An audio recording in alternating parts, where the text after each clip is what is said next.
The call came at 6:47 a.m. on a Tuesday. I knew something was wrong before I even looked at the screen. Nobody calls at that hour unless the world is cracking open. The number was local to Millbrook, Ohio, a place I hadn't set foot in for 10 years. My hand hesitated over the green button, and for a moment I considered letting it ring into the silence of my Portland apartment. But something deeper than curiosity made me answer. But before we jump back in, tell us where you're tuning in from. And if this story touches you, make sure you're subscribed because tomorrow I've saved something extra special for you. Maya Johnson, the voice was professional, careful. This is Dr. Martinez from Millbrook General Hospital. I'm calling about your father, Robert Johnson. I'm very sorry to inform you that he passed away early this morning from a massive heart attack. We found your number listed as an emergency contact in his wallet. The coffee mug slipped from my fingers, shattering against the kitchen floor in a spray of ceramic and dark liquid. My father was dead, the man who told me I was throwing my life away when I chose art school over business school. The man who said Portland was where dreams went to die. The man who hadn't spoken to me in a decade because I refused to come crawling back to Millbrook with my tail between my legs. "Miss Johnson, are you there?" "Yes," I whispered, though I wasn't sure I was anywhere at all. "When is the funeral?" "The family has scheduled it for Friday at St. Michael's Methodist Church. 2 o'clock. The family. As if I wasn't part of it. As if 10 years of silence had officially written me out of the Johnson name. I thanked Dr. Martinez and hung up, standing in my kitchen surrounded by broken pieces, wondering if I would even be welcome at my own father's funeral. My name is Maya Johnson, and this is the story of how my father's death revealed a truth that no one in my family saw coming. Not Tyler, the golden boy who was supposed to inherit everything. Not my mother Linda, who spent 28 years perfecting the art of looking through me instead of at me, and certainly not the cousins and aunts and uncles who watched me disappear from family photos without ever asking why. Growing up in Millbrook was like living in a snow globe. Everything stayed the same, preserved in amber, unchanging and suffocating. The Johnson family had owned Johnson's hardware store on Main Street for 3 generations. My grandfather built it from nothing, my father expanded it into the cornerstone of downtown commerce, and everyone assumed Tyler would continue the legacy. He was everything a small-town family business needed. Charming with customers, good with numbers, perfectly content to spend his entire life within a 15-mile radius of where he was born. I was the mistake. The daughter who asked too many questions, dreamed too big, wanted too much. While Tyler played baseball and dated the homecoming queen, I locked myself in the converted attic that served as my bedroom, sketching designs for logos that would never see the light of day in Millbrook. My parents tolerated my art the way you tolerate a chronic cough, something mildly annoying that would hopefully go away on its own. When high school guidance counselors started talking about college, my father made his position clear. Business school, Maya. Something practical. This family didn't build what we have so you could waste time playing with crayons. But I had already fallen in love with the idea of graphic design, of creating visual stories that could make people feel something. I applied to art schools in secret, using my friend Emma's address so the acceptance letters wouldn't arrive at home. The day I told them about the full scholarship to Portland Art Institute was the day our family began its slow, inevitable fracture. My mother cried. Not proud tears, but disappointed ones, the kind that said I was breaking her heart by choosing myself over their expectations. My father didn't speak to me for 3 days, communicating only through Tyler, who delivered messages like a reluctant diplomat between warring nations. "Dad says if you're determined to throw your life away, don't expect us to pay for the privilege," Tyler told me one evening, his voice apologetic but his loyalty clear. He had always been the buffer between my parents and me, softening their sharp edges just enough to keep the peace. But even Tyler couldn't bridge the gap that my college decision had created. I left for Portland with 2 suitcases and a checking account that held exactly $437. No family send-off, no tearful goodbyes at the airport. Just my mother's stiff hug and my father's handshake, as formal as a business transaction. Tyler drove me to the Columbus airport in his pickup truck, the radio filling the silence between us. "You know they love you, right?" he said, as we pulled up to the departure curb. "They just don't understand." "I know," I replied, though I wasn't sure I believed it anymore. Love that came with conditions wasn't really love at all. It was a contract and I had just violated the terms. The first year in Portland was brutal. I worked 3 part-time jobs while carrying a full-course load, designing flyers for local bands and creating social media graphics for coffee shops that paid me an espresso and leftover pastries. My classmates came from families who understood creative careers, who had trust funds and backup plans, and parents who sent care packages filled with organic snacks and encouraging notes. I had none of that, but I had something else. I had the desperate hunger that comes from knowing there's no safety net, no family business to fall back on if I failed. During those early months, I called home every Sunday. Stilted conversations where my mother updated me on Tyler's life, his promotion to assistant manager at the store, his engagement to Jessica, the daughter of another local business family. When I shared news about my classes or my freelance work, the responses were polite but distant, like she was talking to an acquaintance rather than her daughter. "That's nice, dear," became her standard reply to anything I said about my life in Portland. "Tyler helped your father install new inventory software this week. He's such a natural with the business side of things."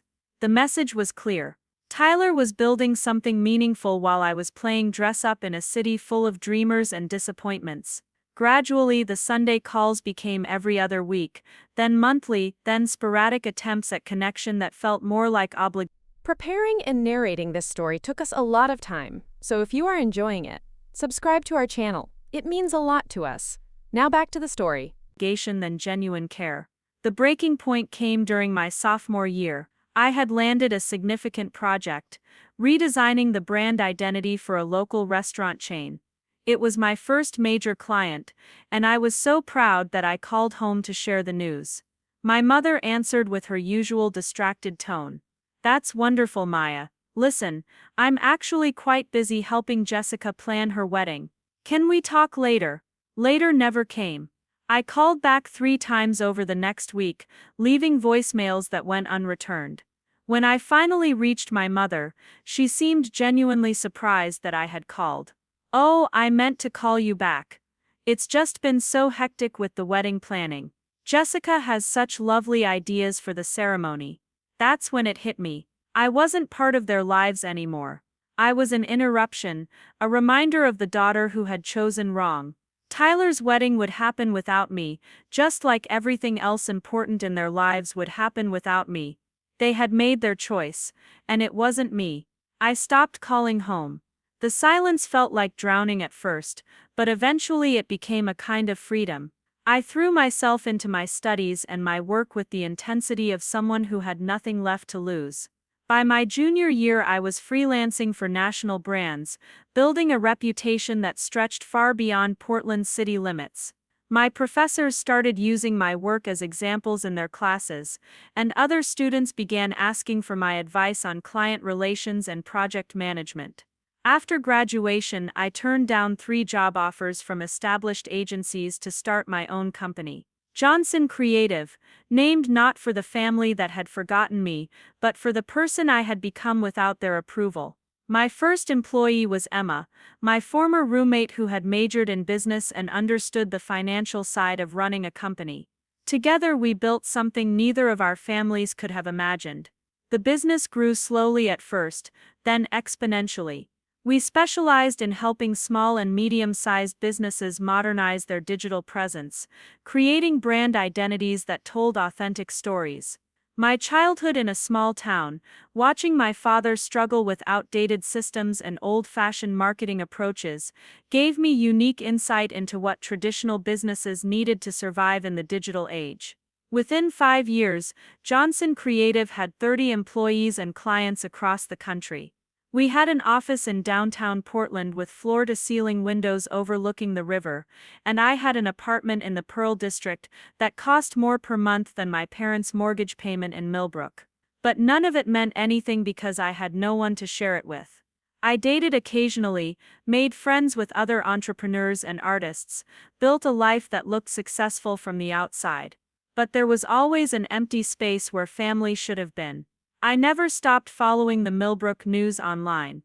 Small-town newspapers put everything on their websites, so I knew when Tyler and Jessica had their first child, when Johnson's Hardware won the Chamber of Commerce Small Business Award, when my father had his first minor heart attack 3 years ago. I wanted to call then, to reach across the decade of silence and offer support or concern, or just acknowledgement that I still existed. But what would I say? That I was sorry he was sick, that I missed him, that I had built a successful business partly to prove him wrong and partly to make him proud. Instead, I did something else. I created a fake consulting firm and reached out to Tyler through the store's website, offering free digital marketing services to local businesses affected by the economic downturn. I redesigned their logo, built them a modern e-commerce platform, and managed their social media presence. All anonymously, all without payment, all while watching from 3,000 miles away as my family's business thrived using strategies I had developed. Tyler started posting about their increased online sales, their expanded customer base, their successful adaptation to changing markets. He gave interviews to the local paper about his innovative approach to small business management. And I sat in my Portland office, reading every word, proud of his success and heartbroken that I could never tell him I had helped create it. The irony wasn't lost on me. I had spent 10 years proving I could succeed without them, while secretly ensuring they could succeed without me. I was the ghost in their machine, the invisible hand guiding their digital transformation. They didn't need to know it was me. They just needed to survive and thrive, because despite everything they were still my family. When my father's wallet yielded my phone number as his emergency contact, it meant he had kept it all these years. Through Tyler's wedding, the birth of his grandchildren, my mother's occasional mentions of her daughter who lived somewhere out west, he had held on to a way to reach me. Maybe it meant something. Maybe it meant nothing. But when Dr. Martinez called that Tuesday morning, I knew I had to find out. The flight from Portland to Columbus felt longer than the 10 years I had been away. I sat in seat 14A, watching clouds drift past the window, wondering what I would find when I landed. Would Tyler even recognize me? Would my mother acknowledge my presence, or would she look through me the way she always had? Would anyone at the funeral know who I was, or had I become so thoroughly erased from the family narrative that my appearance would be met with confused stares? I had changed in ways that went deeper than the expensive clothes and the confidence that came with professional success. I had learned to exist without their approval, to build my own definition of worth and accomplishment. But I had never learned to stop caring about them, stop hoping that someday the phone would ring, and Tyler's voice would say, "Maya, we miss you. Come home." The rental car GPS guided me through streets I had memorized as a child. Past the high school where I had spent 4 years feeling like an outsider. Past the park where Tyler had taught me to ride a bike. Past the corner where Johnson's Hardware still stood, its windows now displaying a modern logo I had designed without them knowing. Everything looked smaller than I remembered, older and more worn, like a movie set that had been left too long in storage. St. Michael's Methodist Church sat on the same corner it had occupied for 70 years, its red brick facade and white steeple unchanged since my childhood. Cars filled the parking lot and lined the surrounding streets, a testament to my father's place in the community. I sat in my rental car across the street, watching people in dark suits and dresses make their way toward the entrance, and realized I recognized almost none of them. 10 years had aged everyone, changed hairlines and waistlines, brought new families and taken others away. Tyler stood at the church entrance, greeting mourners with handshakes and brief embraces. He looked exactly like our father had at that age, broad-shouldered and serious, wearing responsibility like a familiar coat. Jessica stood beside him, holding their youngest child while their older daughter pressed close to her father's leg. They looked like the perfect small-town family, stable and rooted and complete. I almost drove away. The rational part of my mind whispered that I didn't belong here, that my presence would only create awkwardness and drama on what should be a day of mourning and remembrance. But something stronger than reason pulled me from the car and across the street, my heels clicking against the pavement with a confidence I didn't feel. Tyler saw me before I reached the church steps. His face went through a series of expressions: surprise, recognition, something that might have been relief, all in the space of a heartbeat. Then he was walking toward me, his hand extended, his voice saying my name like a question. Maya, Maya, is that really you? Hello, Tyler. My voice sounded steadier than I felt. I'm sorry for your loss, for our loss. He pulled me into a hug that smelled like aftershave and coffee, and the particular mixture of sawdust and metal that had always clung to Johnson men. For a moment we were just siblings again, two children who had lost their father, regardless of everything that had come between. I can't believe you're here, he whispered against my hair. I wasn't sure if you even knew. Dr. Martinez called me. Dad had my number in his wallet. Tyler pulled back, his eyes searching my face. He never stopped talking about you, you know. He just didn't know how to reach out after so much time had passed. Before I could respond, Jessica appeared at Tyler's elbow, her smile polite but uncertain. Maya, it's so good to see you. The girls, this is your Aunt Maya, the one who lives in Portland. Aunt Maya, as if I were a distant relative who occasionally sent Christmas cards, not their father's sister who had simply vanished from their lives. The older girl, maybe 6 or 7, studied me with curious eyes that looked exactly like Tyler's had at that age. Do you really live where it rains all the time? She asked. Sometimes, I told her, kneeling to her level. But when the sun comes out, it's the most beautiful place in the world. Can we visit you sometime? The question hung in the air like smoke, full of possibility and complications. Jessica's hand moved to her daughter's shoulder, a subtle but protective gesture. We'll see, sweetheart, she murmured. We should go inside now. The service is about to start. The sanctuary filled with the quiet conversations and shuffling movements of a community gathering to say goodbye to one of their own. I found a seat in the back, close enough to hear but far enough away to avoid the curious stares that followed my arrival. Millbrook was still the kind of place where everyone knew everyone else's business, and my return after 10 years of absence was undoubtedly the most interesting thing to happen at a funeral in recent memory.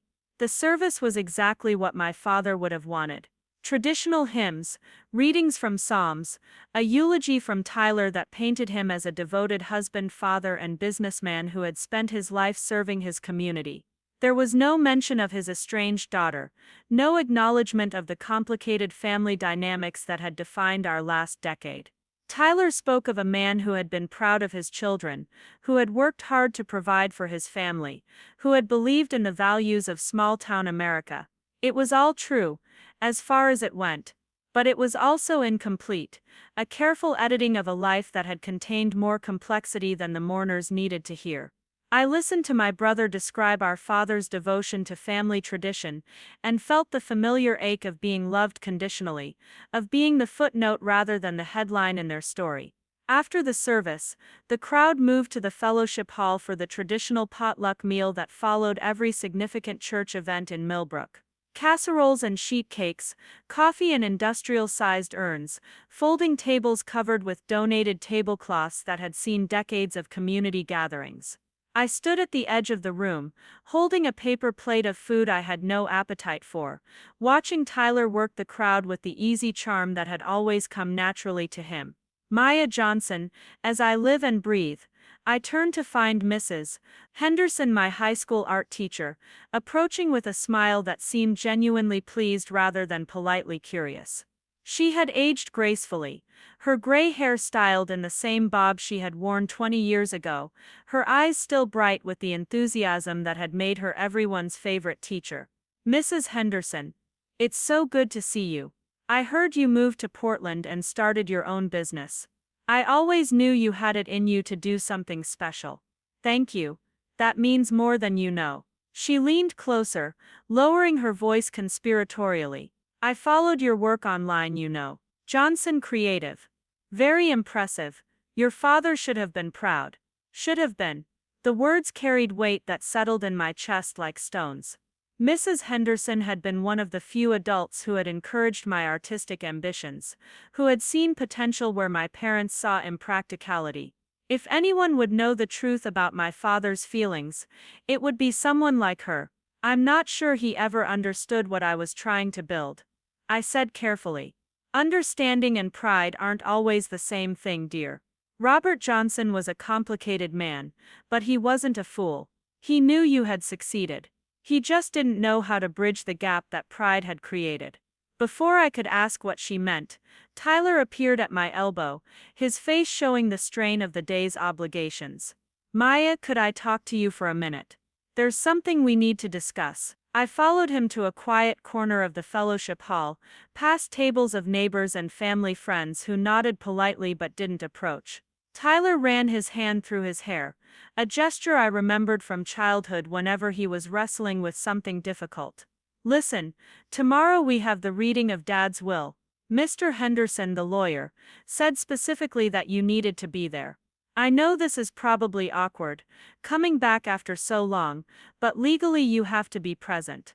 Of course, I said, though the idea of sitting through the formal division of my father's assets felt surreal. What time? 10 a.m. at Henderson and Associates. You remember where that is? I nodded. The law office was 2 blocks from the hardware store, in the same building where Mr. Henderson's father had practiced before him.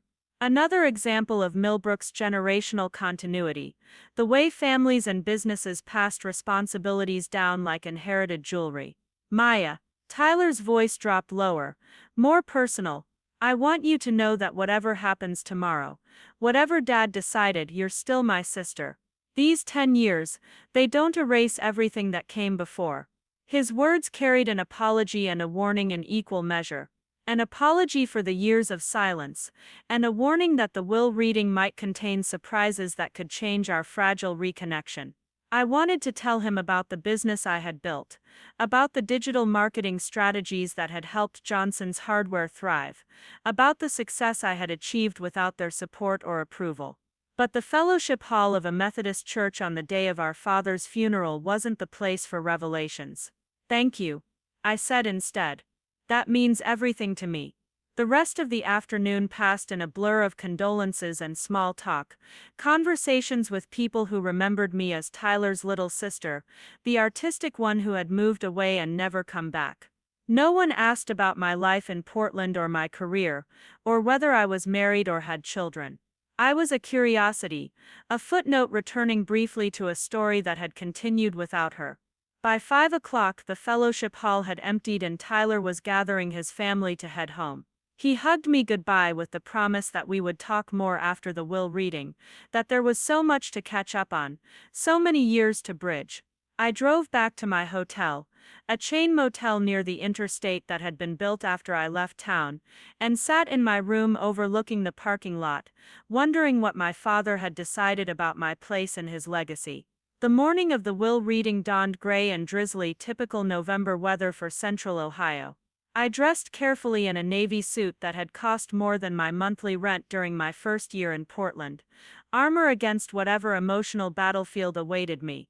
The law office of Henderson and Associates occupied the second floor of a Victorian house that had been converted to professional offices, its waiting room decorated with hunting prints and leather furniture that suggested old-fashioned values and established respectability. Tyler and Jessica arrived precisely at 10, followed by my mother, who looked older and more fragile than I had expected.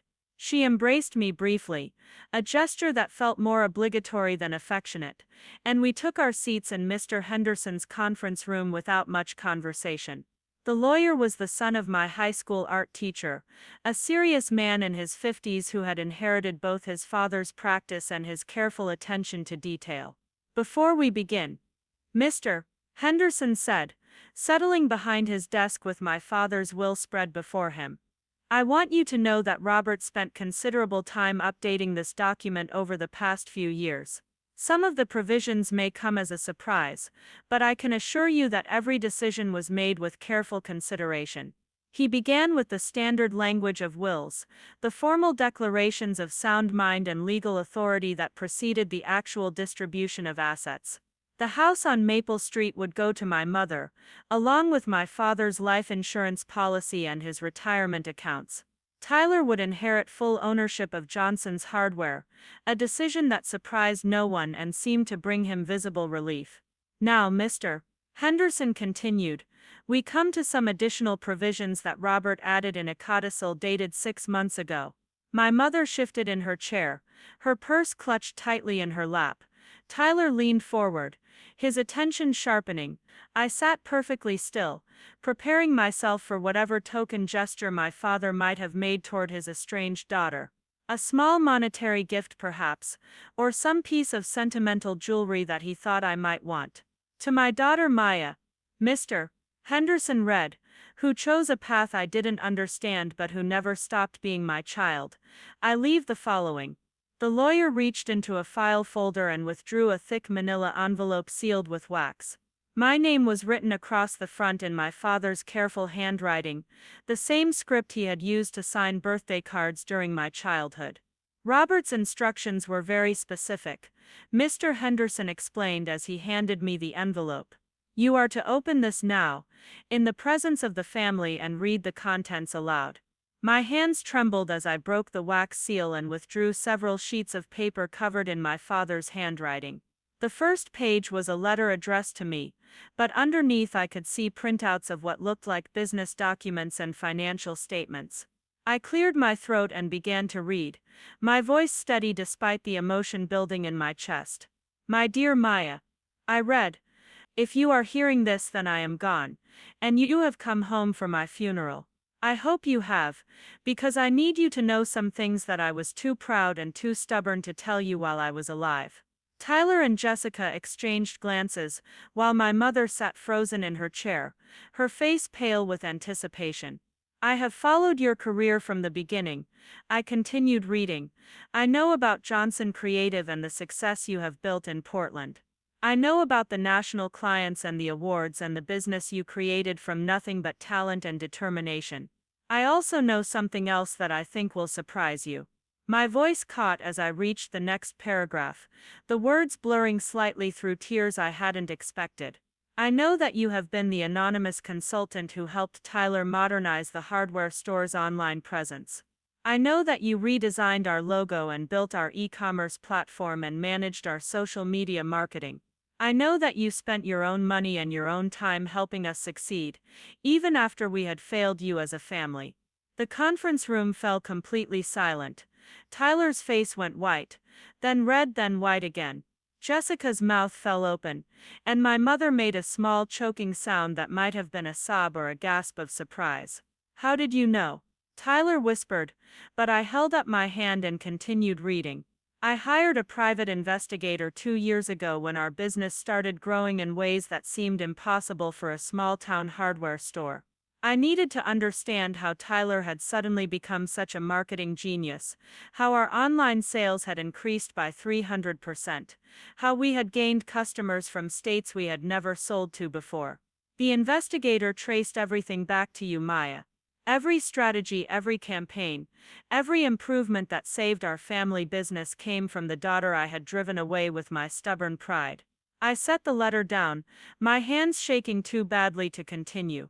Mr. Henderson nodded encouragingly. There's more, he said gently. Please continue. I picked up the second page, which contained my father's final revelations. I want you to know that Johnson's Hardware is now worth $2 million, an increase of 800% from when you left Millbrook. The business that I thought you had no interest in, no talent for, no understanding of, has been saved and transformed by your expertise. Tyler has been an excellent manager and a devoted son, but the innovation that secured our future came from you. Tyler was staring at me with an expression I couldn't read, while Jessica had tears streaming down her face. My mother looked as though she might faint. Therefore, I read on. I am leaving you 50% ownership in Johnson's Hardware to be shared equally with Tyler. Additionally, I am leaving you my personal investment portfolio, valued at approximately $400,000, and this letter that I hope will serve as the apology I never had the courage to give you in person." The papers scattered as my hands went limp. The room spun slightly, and I had to grip the edge of the conference table to steady myself. 50% of the hardware store, $400,000. And more than that, the knowledge that my father had known about my anonymous help, had traced it back to me, had understood that everything they had celebrated Tyler for achieving had actually been my work. "There's one final paragraph," Mr. Henderson said softly, retrieving the letter from where it had fallen. "Would you like me to read it?" I nodded, not trusting my voice. "Maya, I know I have no right to ask for your forgiveness after 10 years of silence. I know that this inheritance cannot repair the damage my pride caused to our relationship, but I hope it can serve as proof that I always saw your worth, even when I was too foolish to tell you so. You were never the child who chose wrong. You were the child who was brave enough to choose herself, and for that I will always be proud. Please take care of Tyler and your mother. Please come home. Please forgive a stubborn old man who loved you more than he ever knew how to show. Your father, Robert Johnson." The silence in the conference room stretched until it became unbearable. Tyler was the first to speak, his voice hoarse with emotion. "All this time," he said slowly, "all the success I thought I had earned, all the praise I got for being innovative and forward-thinking, it was you. It was all you." "Tyler," I began, but he held up his hand. "No, let me finish. Do you have any idea how proud I was? How much I wanted to call you and tell you about the amazing things that were happening with the store. I thought I had finally become the businessman Dad always wanted me to be. I thought I had proved myself worthy of the family legacy."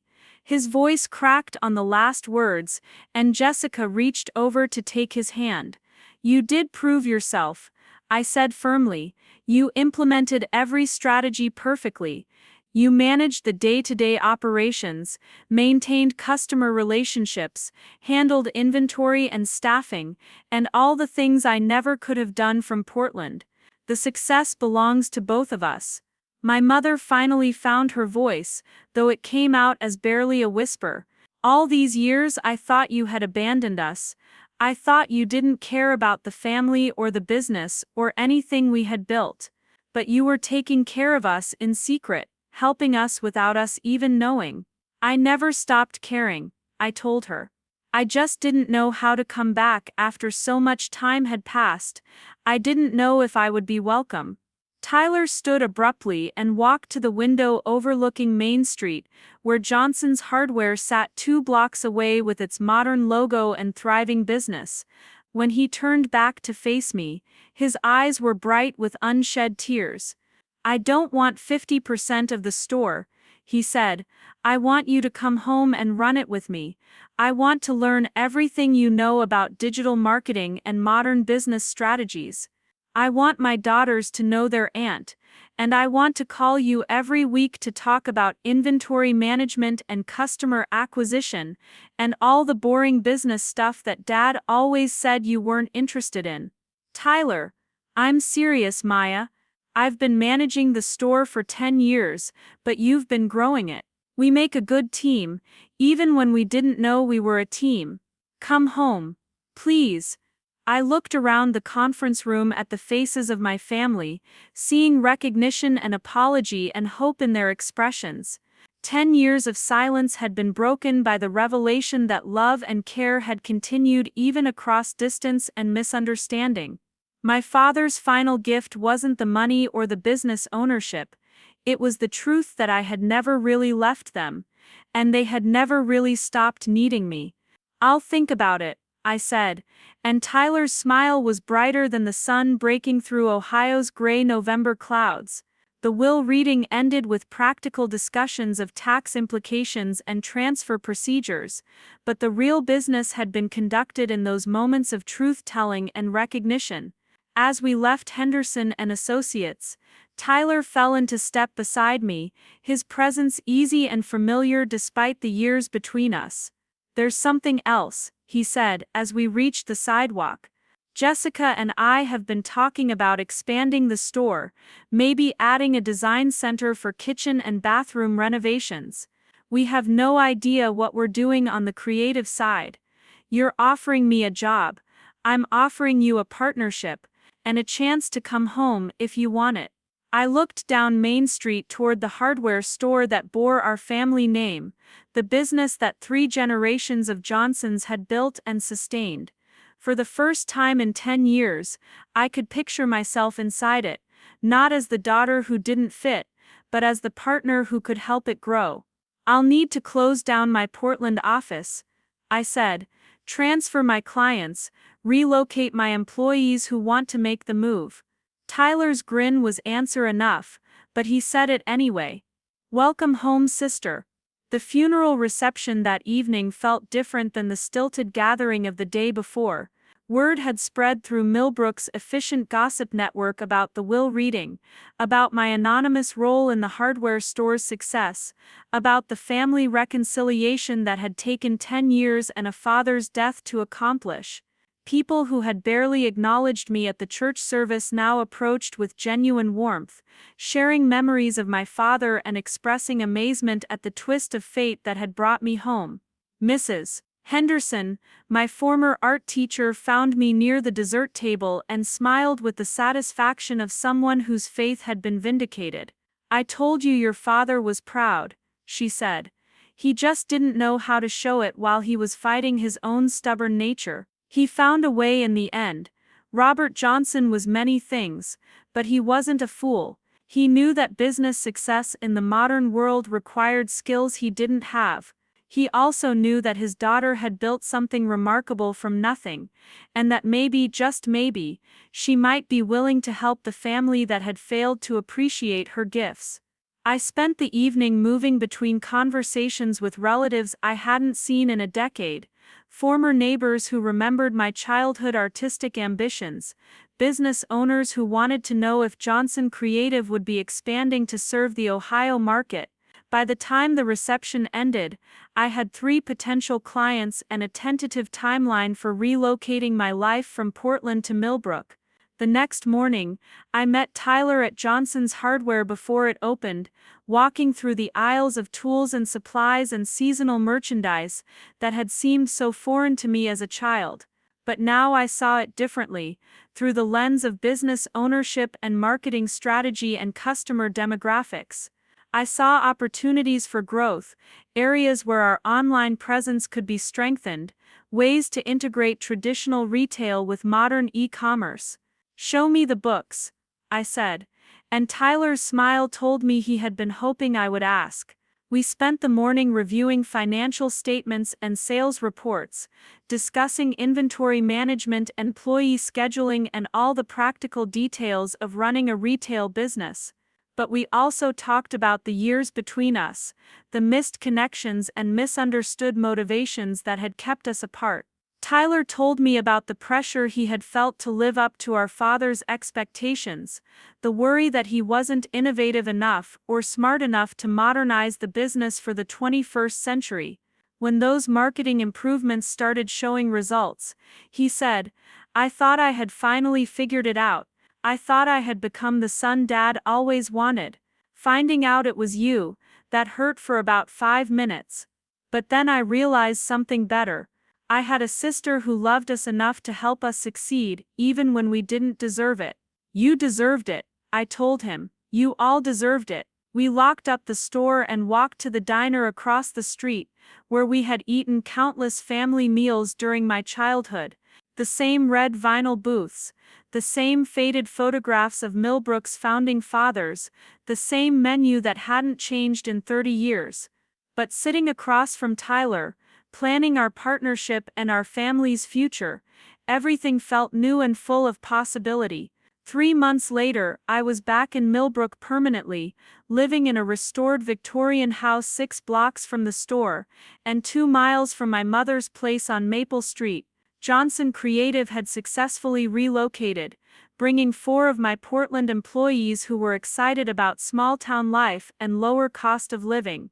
We had opened a satellite office above the hardware store, creating a full-service marketing agency that served both local businesses and our existing national clients.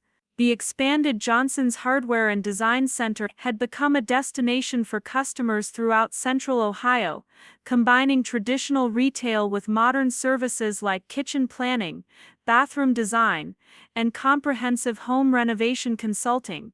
Our online sales had doubled again, and we were planning to open a second location in the neighboring county, but the real success wasn't measured in revenue or profit margins.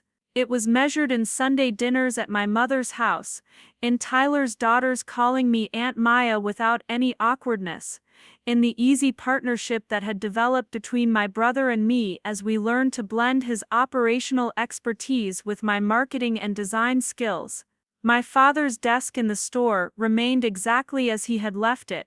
Tyler hadn't touched a single paper or moved a single pen since the funeral 3 months ago.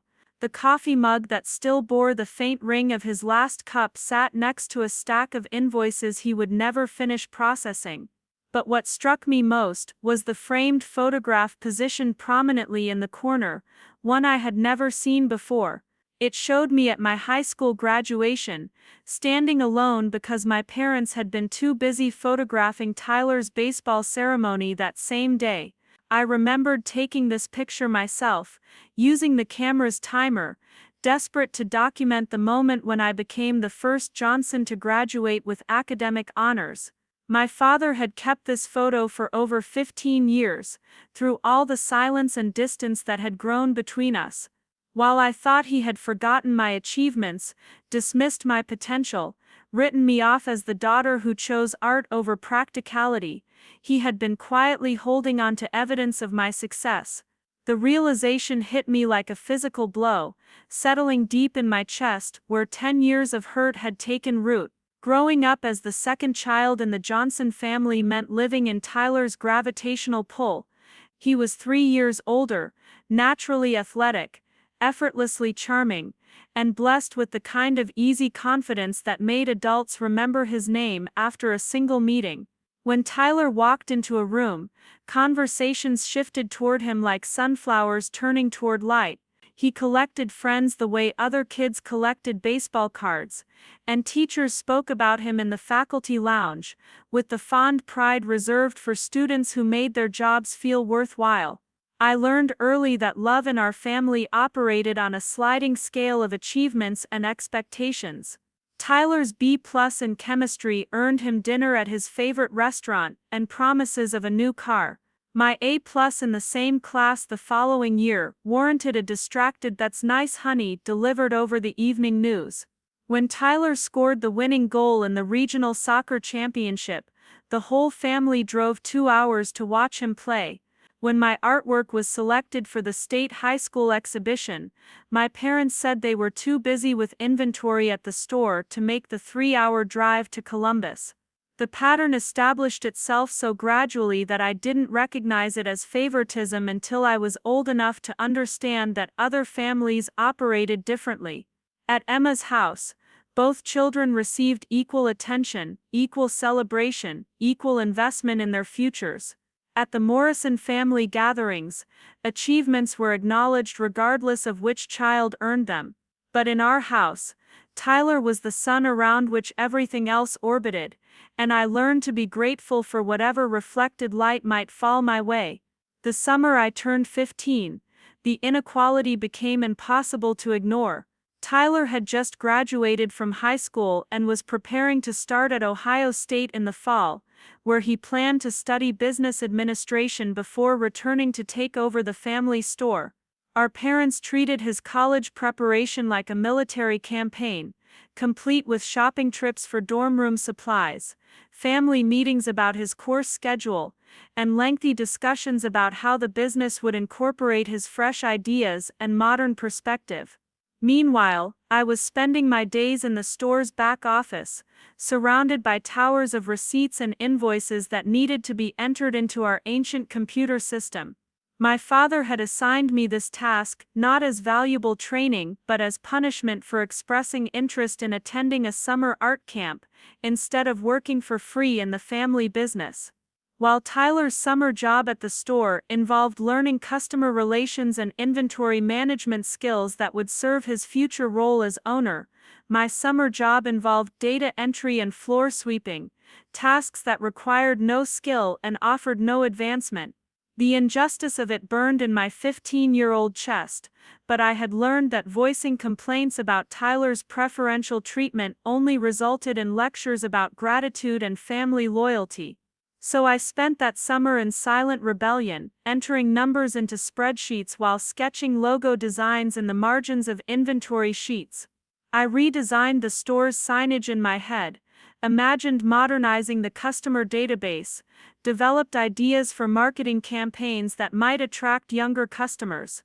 None of these ideas ever made it past my private notebooks, because I understood that creativity and innovation were Tyler's department now.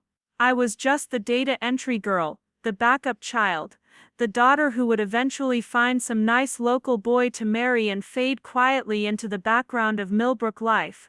The night before Tyler left for college, our parents threw him a going-away party that filled our backyard with neighbors, relatives, and family friends who had come to celebrate his bright future. There were speeches about his potential, toasts to his success, and presentation of a gold watch that had belonged to our grandfather, passed down through 3 generations of Johnson men who had built and sustained the hardware store. Tyler accepted the watch with appropriate humility, promising to honor the family legacy and return home with the knowledge necessary to carry the business into the next generation. I helped serve cake and clean up afterward, invisible in the way that 15-year-old girls often become at events celebrating their older brothers. No one asked about my plans for the future or my hopes for my junior year of high school. No one mentioned my straight A grades or my acceptance into the advanced placement art program. The conversation revolved entirely around Tyler's departure and the exciting opportunities awaiting him in Columbus. Later that night, after the guests had gone home and Tyler had retreated to his room to finish packing, I found my father sitting alone on the back porch, still wearing his good shirt and the satisfied expression of a man who had successfully launched his heir into the world. "Dad," I said, settling into the chair beside him, "do you think I could visit Tyler at college sometime? Maybe see what Ohio State is like?" He turned to look at me with the same polite attention he might give a neighbor's child asking an innocuous question. "I suppose so, Maya. Though I'm not sure what you'd find interesting there. College life isn't really your style, is it? You're more of a homebody, like your mother." The dismissal was delivered so casually, so matter-of-factly, that it took me a moment to understand what he had actually said. That higher education wasn't my style, that I was destined to be a homebody, content with small-town life and limited ambitions.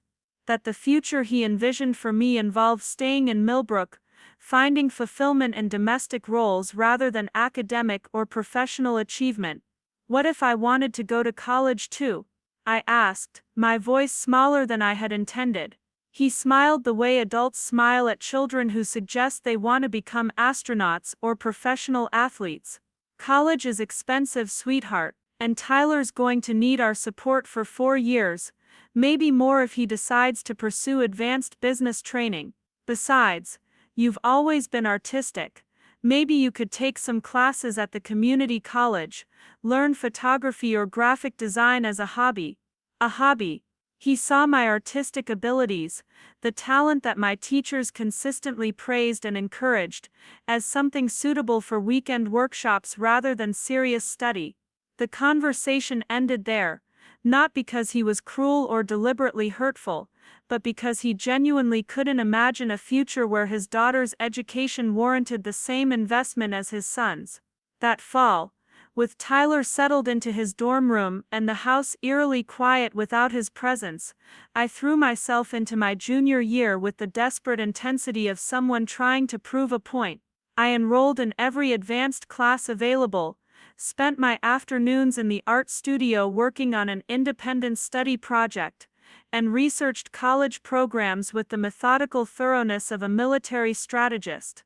I knew that if I wanted to escape the narrow future my parents had envisioned for me, I would have to engineer my own rescue. The guidance counselor, Mrs. Patterson, became my secret ally in this campaign. She had been tracking my academic progress since freshman year, and understood that my grades and test scores put me in contention for significant scholarship opportunities. During our weekly meetings, she helped me research schools with strong art programs, assisted with scholarship applications, and provided the encouragement that was conspicuously absent at home. "Your portfolio is exceptional, Maya," she told me during one of our November sessions.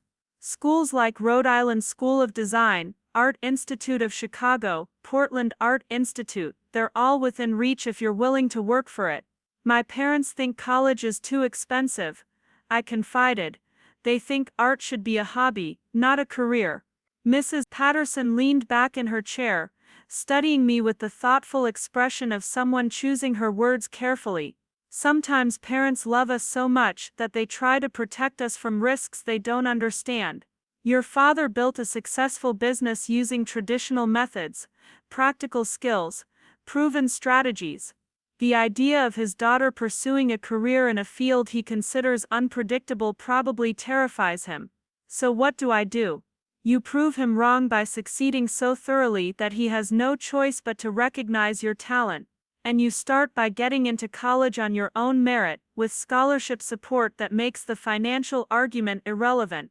I left that meeting with a sense of purpose that carried me through the rest of junior year and into the scholarship application season that would determine my future.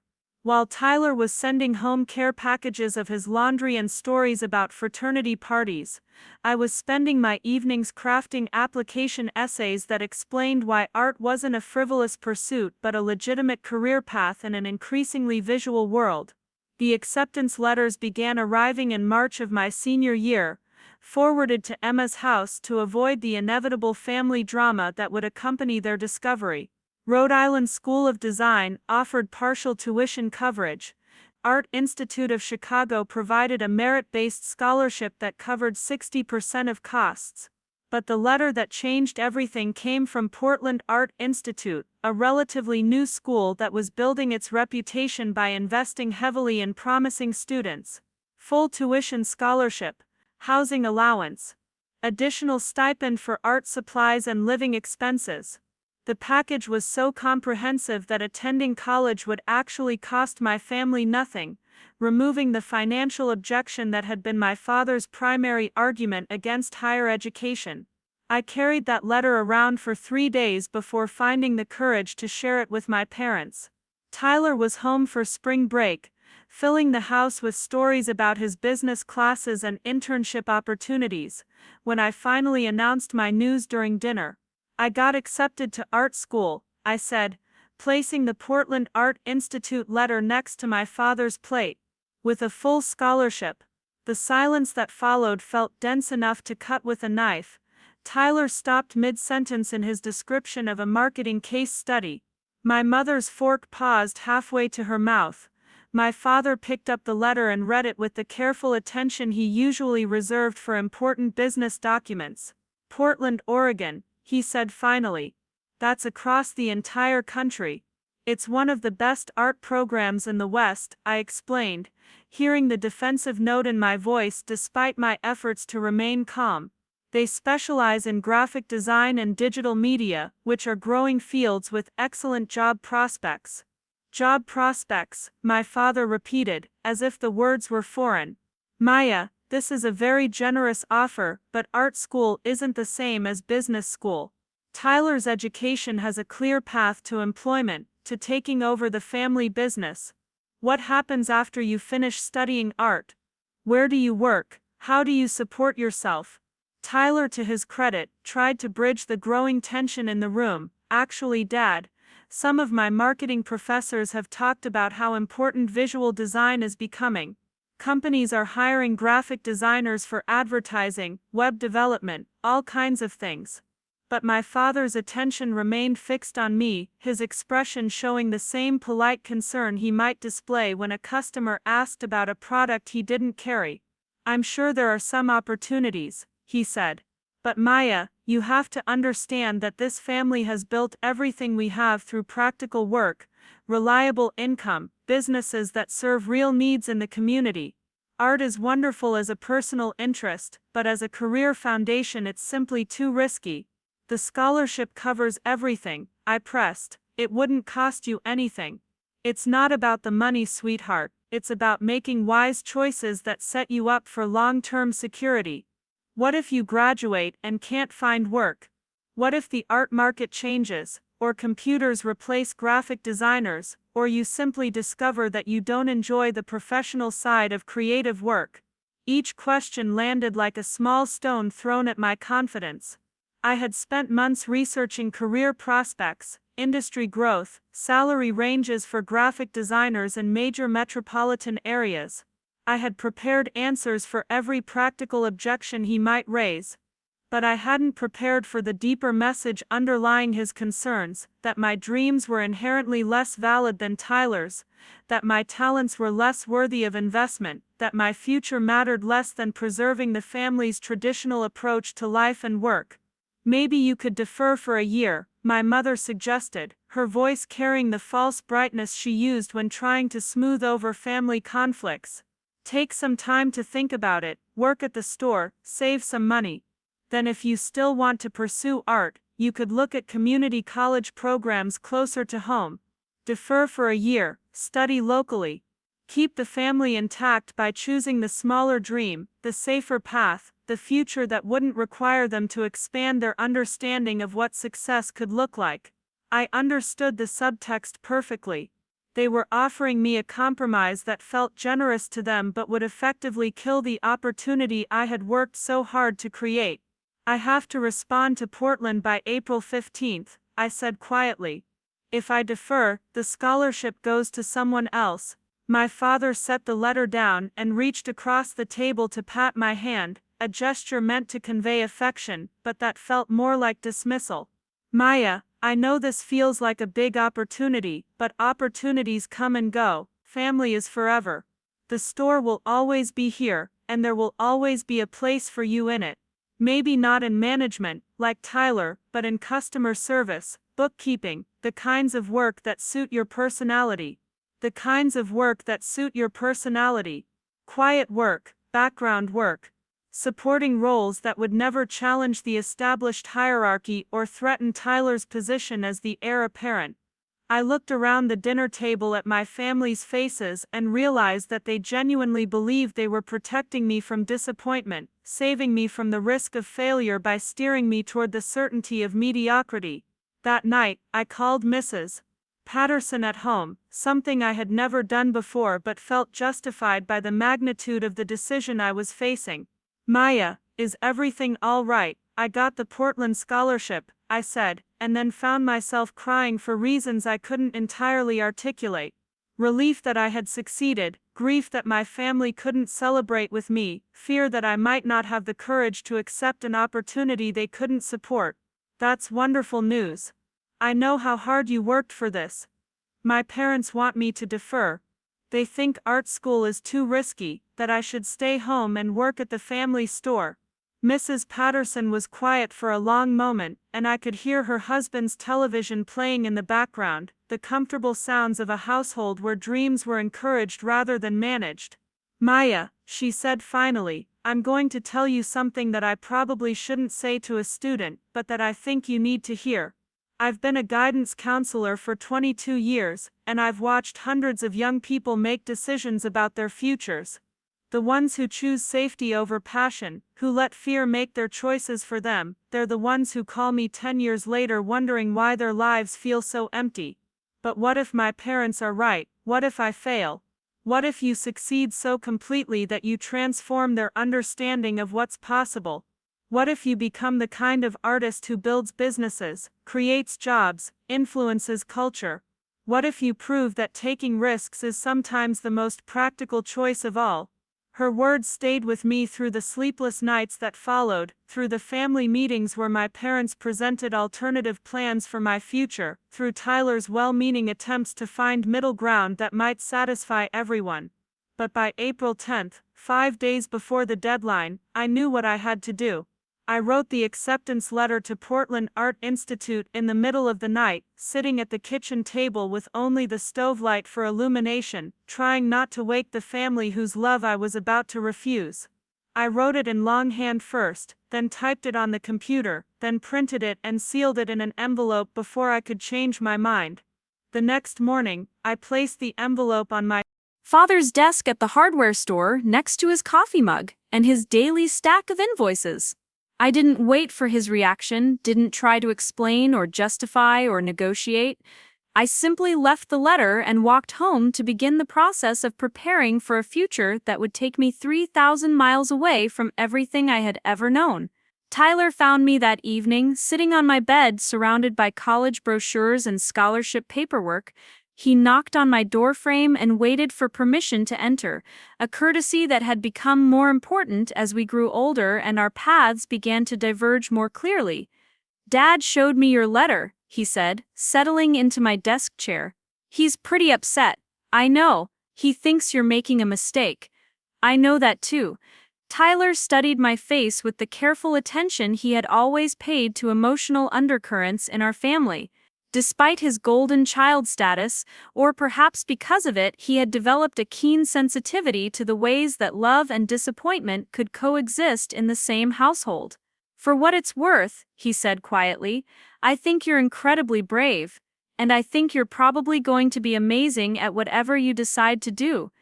His words meant more to me than any scholarship letter or teacher's encouragement because they came from the person whose success had inadvertently overshadowed my own for 17 years. Tyler didn't need to support my decision. His future was secure, his place in the family hierarchy unquestioned, his relationship with our parents uncomplicated by the gender expectations and artistic ambitions that had made my path so much more difficult to navigate. "Are you going to be okay here without me?" I asked, though I knew the question was unfair. Tyler had never needed me to be okay. The family dynamic had been built around his needs, his schedule, his future plans. "I'm going to miss having someone around who understands why business classes are so boring," he said, with a smile that didn't quite hide the sadness in his eyes. "And I'm going to miss having a sister who makes me feel like I'm not the only Johnson who thinks outside the box. You'll figure it out, you always do." "Maybe, but Maya, promise me something. Promise you'll stay in touch, no matter how angry they get. Promise you won't disappear completely." I promised, though I couldn't have predicted how difficult it would become to keep that promise as the months and years created distance that seemed impossible to bridge. Tyler's request came from love but also from the understanding that our family was about to lose something essential, some balance that my presence had provided even when it went unrecognized. The remaining weeks before graduation passed in a blur of preparations and polite family tension. My parents didn't forbid me from going to Portland, but they also didn't help with the logistics of relocation or offer the kind of emotional support that might have made the transition easier.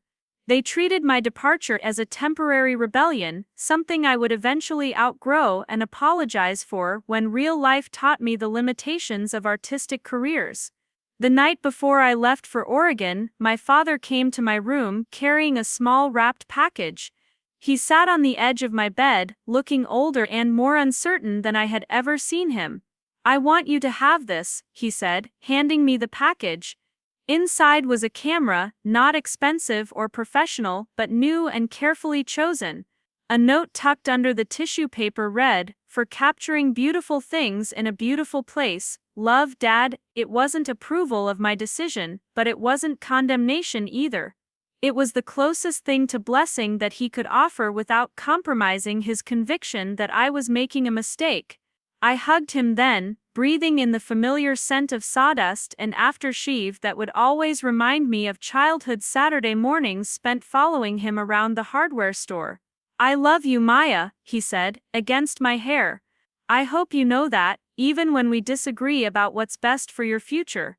I love you too, Dad, and I hope someday you'll be proud of what I build with my life. I'm already proud of you, sweetheart. I just wish I could protect you from all the ways the world might disappoint you. Looking back now, I understand that his resistance came from love, not indifference. He had built his life around the principle that security trumped ambition, that steady progress mattered more than dramatic leaps, that the best way to ensure his children's happiness was to steer them toward predictable paths. My decision to choose uncertainty over safety challenged everything he believed about responsible parenting and practical wisdom. But I also understand now that my departure marked the beginning of a long, slow education for both of us. He would learn that artistic careers could be viable and lucrative, that technology was changing the way businesses operated, that the skills I developed in design school would become increasingly valuable in a digital economy, and I would learn that success meant nothing if it couldn't be shared with the people who mattered most, that proving my parents wrong was far less satisfying than helping them understand they had been right to believe in me all along. The morning I left for Portland, Tyler drove me to the Columbus airport in his pickup truck, just as he had promised. My parents said goodbye at the house, their hugs lasting longer than usual, their smiles more forced than genuine. They didn't cry, but I could see the effort it took to maintain their composure. As Tyler helped me unload my suitcases at the departure curb, he handed me a business card that I recognized immediately. Johnson's hardware store, with the logo that had been unchanged for 3 decades. When you're ready to design us a new one, he said, call me. I think it's time for some fresh thinking around here. It would be 10 years before I took him up on that offer, but the seed of our future partnership was planted in that moment, in his quiet recognition that the family business might need exactly the kind of innovation that our father had been too afraid to embrace. I kept that business card in my wallet through 4 years of art school, through the early struggles of building a freelance career, through the success that came when Johnson Creative began to thrive. It reminded me that home was still there, still waiting, still hoping that someday the daughter who had chosen to leave might find a way to return without surrendering the dreams that had taken her away in the first place. The phone calls stopped coming after my 3rd semester at Portland Art Institute, not gradually, not with explanation or argument, but with the sudden finality of a door being shut and locked. I had been calling home every Sunday since arriving in Oregon, threading the needle between my parents' disappointment and my own desperate need to maintain connection. Those conversations had never been easy, filled with awkward pauses and carefully neutral updates about weather and health, but they had been something. A lifeline, however thin, between the life I was building and the family I had left behind. The last conversation I had with my mother happened on a gray February afternoon during my sophomore year. I had called with news about a major project, a complete brand identity redesign for a local coffee roastery that had chosen my proposal over submissions from established design firms. It was the kind of professional validation that proved art school was more than expensive self-indulgence, the kind of success that might finally convince my parents that I hadn't thrown my life away on an impossible dream. That sounds lovely, dear, my mother had said in the tone she used for distant relatives sharing updates about grandchildren she would never meet. Tyler's been working on the store's inventory system. He's implemented some new organizational methods that have really improved efficiency. Even 3,000 miles away, Tyler's achievements took precedence over mine. His practical accomplishments at the hardware store carried more weight in our family narrative than my creative successes at school. I had learned to expect this dynamic, but the sting of it never dulled completely. "How's Dad?" I asked, steering the conversation towards safer ground. "Oh, you know your father, always busy with something. He's been talking to Tyler about expanding the tool rental program, maybe adding some professional-grade equipment for contractors. That sounds like a good idea. The construction market in Ohio has been growing, right?" "I suppose so. I don't really follow the business side of things very closely. That's more Tyler's area now." "Tyler's area," as if the family business had become his exclusive domain the moment I left for college, as if my departure had officially transferred all future consideration to the son who had stayed home and followed the prescribed path. The conversation continued for another 10 minutes, covering my mother's book club selections and my father's latest home improvement projects, before ending with the usual promise to call again soon. But when I called the following Sunday, the phone rang 8 times before switching to the answering machine. I left a cheerful message asking them to call me back when they had time. They didn't. I tried again on Wednesday evening, thinking they might have been at church or visiting relatives when I called before. Again, the answering machine picked up after 8 rings. This time my message was more direct, asking if everything was all right and suggesting specific times when they might be able to talk. The silence stretched into weeks, then months. I sent letters to the house on Maple Street, carefully crafted updates about my classes and my growing portfolio of freelance work. None of them received responses. I called Tyler's cell phone, which went straight to voicemail. I even tried calling the hardware store during business hours, but whoever answered always said Tyler was busy with customers and would call me back later. He never did. The rejection was so complete, so absolute, that I began to wonder if something terrible had happened. Had there been an accident, an illness, some family crisis that explained the sudden silence? I called Mrs. Henderson, my former art teacher, who still lived in Millbrook, and might have heard if the Johnson family was dealing with some tragedy. "Oh, Maya," she said, her voice warm with genuine pleasure at hearing from me. "How wonderful to hear from you. I've been following your work on that design website you mentioned, very impressive." "Thank you. Mrs. Henderson, I was wondering if you'd heard anything about my family recently. I haven't been able to reach them for several weeks, and I'm starting to worry that something might be wrong." There was a pause on the other end of the line, the kind of careful silence that preceded uncomfortable revelations. "Maya, dear, I think your family is fine. I see your mother at the grocery store regularly, and Tyler's been very visible around town with all the improvements he's making to the hardware store. I think perhaps they're just trying to give you space to focus on your studies without the distraction of hometown obligations." Hometown obligations. The phrase was diplomatically chosen, but its meaning was clear.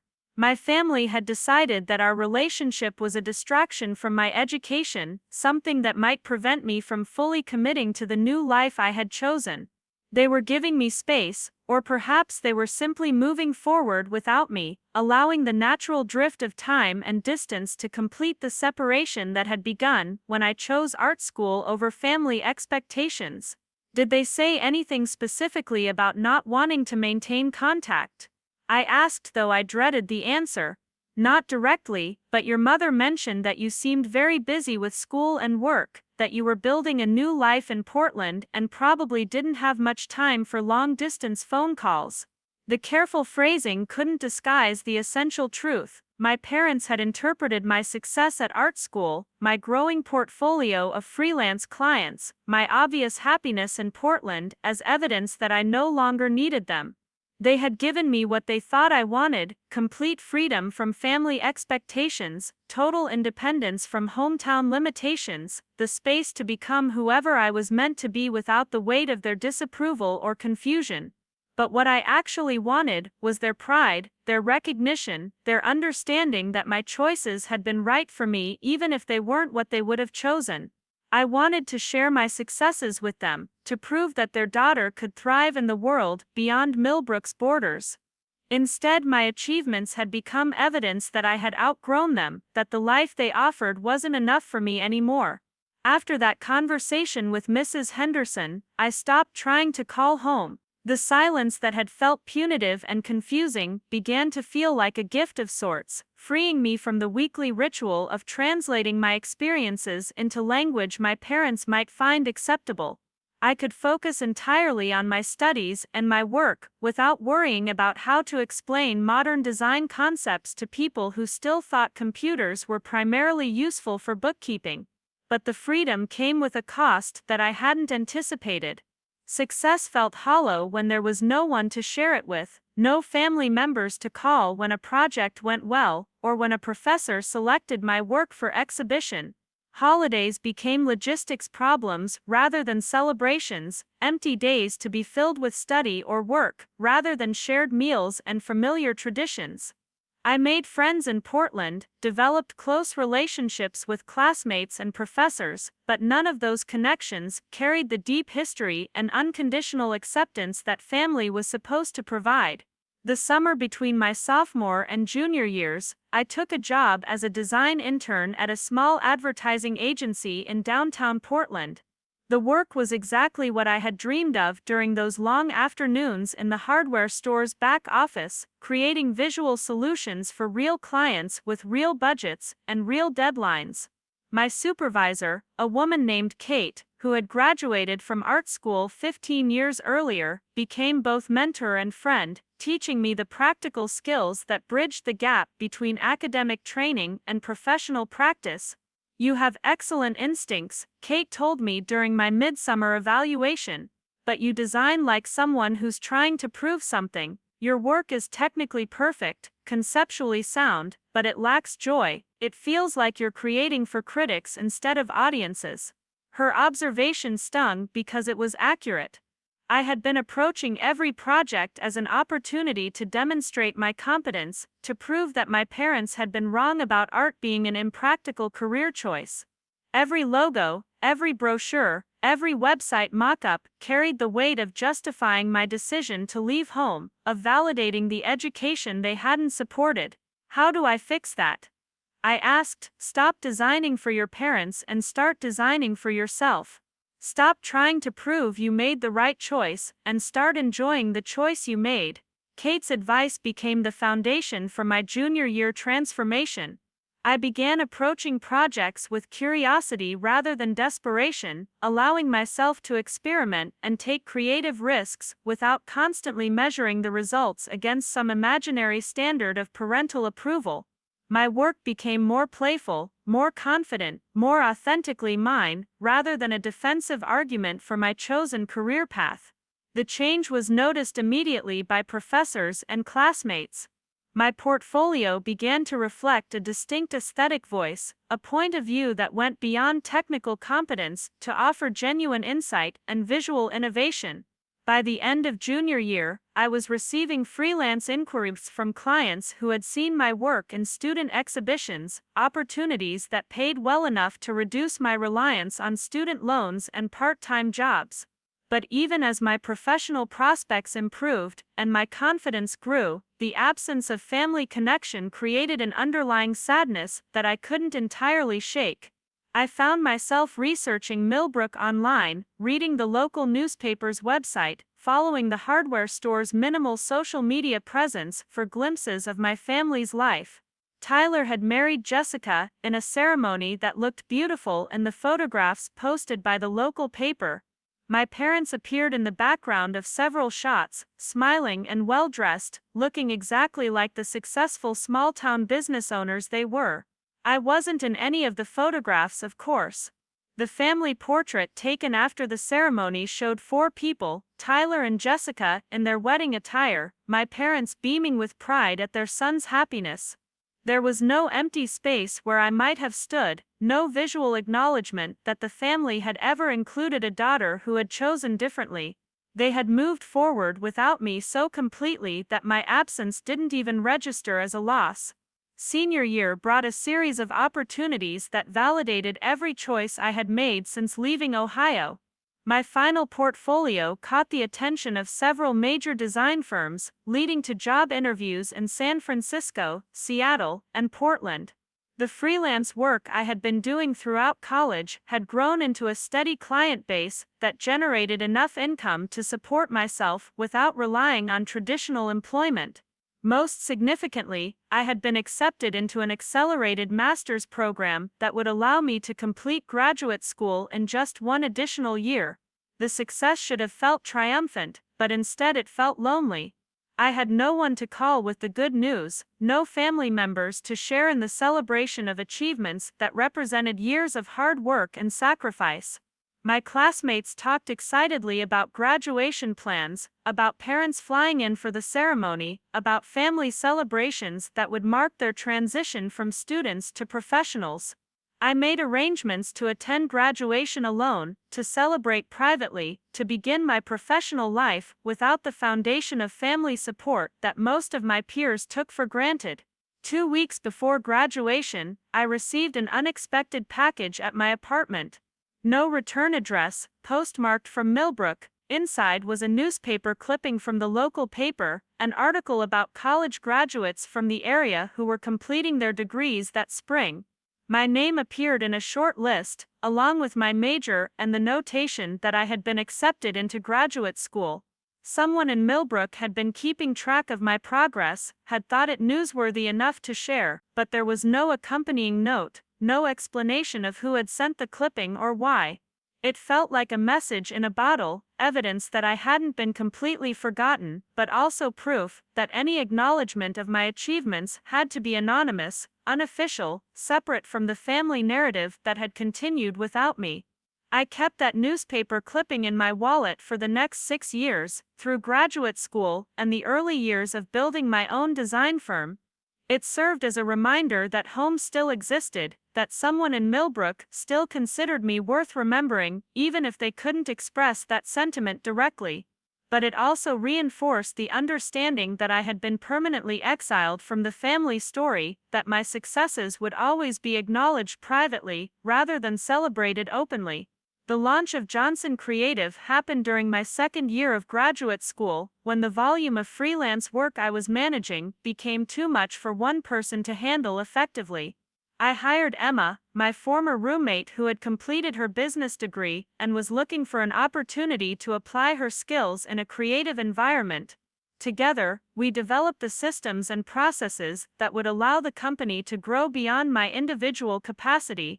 The business model we created focused specifically on helping small and medium-sized enterprises modernize their marketing and branding strategies. My childhood in Millbrook, my intimate understanding of how traditional businesses operated and where they struggled with contemporary market demands, gave me unique insight into the challenges facing companies like Johnson's Hardware. I knew from personal experience how difficult it was for established businesses to adapt to digital marketing, social media engagement, and online commerce without losing the personal relationships and community connections that had sustained them for generations. Our first major client was a family-owned restaurant chain in Oregon that had been struggling to compete with national franchises and delivery services. The owners, a couple in their 60s who had built their business on traditional values of quality food and personal service, were overwhelmed by the complexity of modern marketing but understood that their survival depended on adapting to changing customer expectations.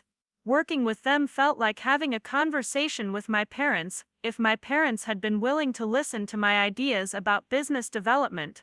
The restaurant owners approached our collaboration with initial skepticism but growing enthusiasm as they saw how digital marketing could amplify rather than replace their existing strengths.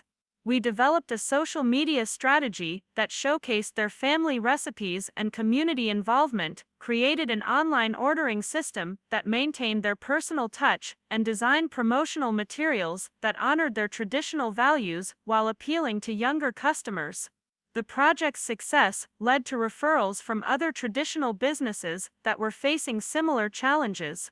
Within 18 months, Johnson Creative had a waiting list of clients and a reputation for helping established companies navigate digital transformation without losing their authentic identity.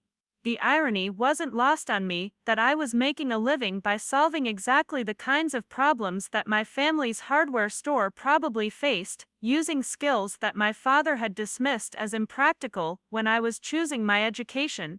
Emma and I moved the business into a proper office space, hired additional designers and account managers, and began developing proprietary software tools that streamlined the process of creating integrated marketing campaigns. By my 25th birthday, I was running a company that employed 12 people and served clients across the Pacific Northwest. The success was everything I had dreamed of during those lonely afternoons in the hardware store's back office, but it felt incomplete without family to share it with. I had learned to live with the absence of parental approval, but I missed Tyler in ways that surprised me with their intensity. He had been not just my brother, but my closest friend during childhood, the person who understood my sense of humor and shared my observations about small-town life. I wondered if he was happy managing the hardware store, whether he had found fulfillment in the role our father had always intended for him, whether he ever thought about the sister who had disappeared from family photographs and holiday celebrations. The answer to that question came in the form of another anonymous package, this one arriving on the 3rd anniversary of my graduation from art school. Inside was a business card for Johnson's Hardware, identical to the one Tyler had given me at the airport, except for one small change. The website address had been updated, indicating that the store had finally established an online presence. I visited the site immediately, curious to see how they had approached digital marketing. The website was functional but basic, the kind of template-driven design that could be assembled quickly by someone with minimal technical skills. The product categories were limited, the photography was amateur, and the overall user experience felt clunky compared to contemporary e-commerce standards. But it represented progress, an acknowledgement that even traditional businesses needed to adapt to changing customer expectations.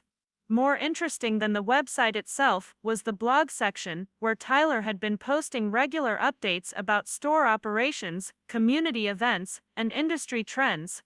His writing was clear and engaging, revealing a perspective on small-town business that was both practical and thoughtful. He wrote about the challenge of competing with big-box stores, the importance of personal customer relationships, and the ways that hardware stores served as community gathering places in small towns like Millbrook. Reading Tyler's blog posts felt like eavesdropping on conversations I wasn't supposed to hear, glimpses into the family business that had continued to evolve without my input or observation. But they also revealed something that surprised me. Tyler was struggling with many of the same challenges that my clients faced, trying to balance traditional business practices with contemporary market demands. The hardware store was successful, but not thriving, profitable, but not growing, stable, but not innovative. I found myself analyzing their website with the same professional attention I gave to client projects, identifying opportunities for improvement and development. Their search engine optimization was minimal, their social media presence was non-existent, and their product photography failed to showcase the quality and variety of their inventory. With relatively modest investment and strategic planning, Johnson's Hardware could significantly expand their customer base and increase revenue, but offering unsolicited business advice to the family that had cut off contact would have been presumptuous and unwelcome. Instead, I filed away my observations and continued building my own company, using the insights I had gained from studying traditional businesses like theirs to better serve my actual clients. The breakthrough came 6 months later, when Emma suggested that we offer pro bono services to struggling small businesses as a way of giving back to the communities that had supported our growth. The idea appealed to me for both altruistic and practical reasons. It would allow us to help businesses that couldn't afford professional marketing services while providing our team with diverse experience and positive publicity. We could create an anonymous consulting program, Emma suggested, reach out to businesses that seem to be struggling with digital marketing, offer them free services without requiring them to know who's providing the help. The concept was perfect for my situation with Johnson's Hardware. I could provide the marketing support they needed without revealing my identity, helping my family's business succeed without forcing them to acknowledge my expertise or reconcile their past dismissal of my career choices. It would be a gift given in secret, a way of demonstrating love and loyalty that didn't require their acceptance or understanding. Creating the anonymous consulting program required careful planning to ensure that our real identity remained hidden. We established a separate business entity, developed a fake website and marketing materials, and created a backstory that would explain how we had learned about specific businesses that needed help. The fiction was elaborate but necessary to protect both our actual clients and the businesses we wanted to help anonymously. Johnson's Hardware became our first anonymous client, approached through their website's contact form with an offer of free digital marketing consultation from a new firm that was building its portfolio. I crafted the initial outreach email carefully, explaining that we were looking for established businesses that might benefit from modern marketing strategies, but couldn't afford traditional consulting fees. Tyler's response was cautious but interested. He explained that the hardware store had been trying to expand their online presence, but lacked the expertise to do it effectively. He was willing to discuss a collaboration if we could provide references and examples of our previous work. I spent 2 weeks creating a portfolio of fictional case studies, developing examples that showcased our capabilities without revealing projects we had completed for actual clients. The project that followed was the most personally meaningful work I had ever done. Every logo refinement, every website improvement, every social media strategy was crafted with intimate knowledge of the Johnson family's values and the Millbrook community's character.